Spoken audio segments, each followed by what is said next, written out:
Hello, thank you for logging on today. Today I'd like to look at two phases of growth, two phases of wealth building. The first one really I'd like to look at is linked with this chap called Solomon. He was a king, the King Solomon in Israel. Now, the Bible shows us that Solomon had rest on all sides. And in fact, he then went on to build the temple of God. But Solomon was really wealthy. And in his time as king, he was able to gather so much wealth, primarily because there was peace on all sides. No one troubled him. He was not under any tribute to any nation. In fact, nations were under tribute to him. And nations continually brought gifts and their wealth to Solomon. For example, the Queen of Sheba. She was a very wealthy queen, and when she saw the greatness of Solomon and the wisdom he actually commanded, she brought so much wealth to him.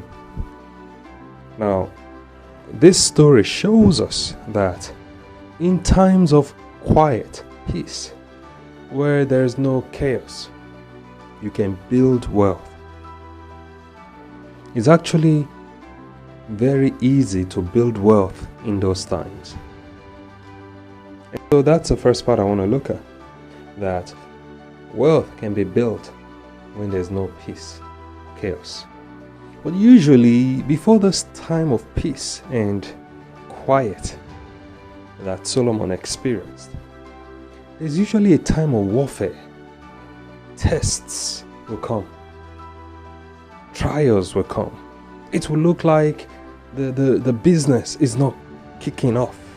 It will look like the career is not really pushing on. There will be so much challenges that would make you want to give up. Those times are even more important. Because in reality, if you really look at the life of Solomon, all the materials he needed to build a temple, to reign as a king, in fact, even down to the layout of the temple, and the people that would work with him and supply X amount of material, all the procurement that needed to be done, David had already put all those things in place. So Solomon just walked into what was already prepared. And so that's what the times of tests, challenges are. They're times to build. Because David, if you remember, was a man of war. He was always fighting and winning. So you facing tests, you need to be focused and win. A lot of times we get really put down with the trials because some of them can be very difficult. That's where your faith will need to come alive. Your faith will need to be stirred up so that you can face your tests, challenges, and difficult moments with joy. You know, the Bible says, with joy you draw waters out of the wells of salvation. Not with sadness, not with pain and worry.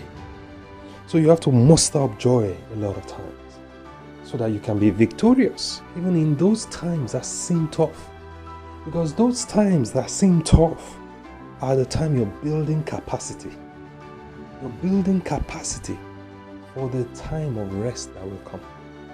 And the significance of the time of rest is that when that time comes, be ready to build wealth.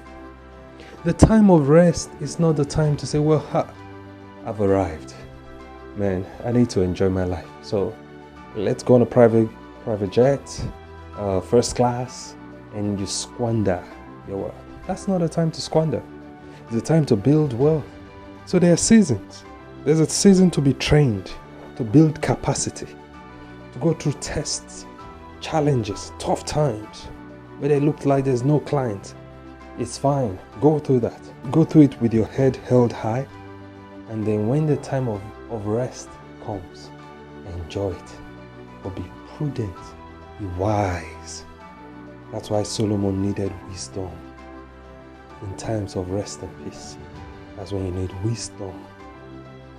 I hope this has blessed you, wherever you are in this journey of growth and wealth gathering.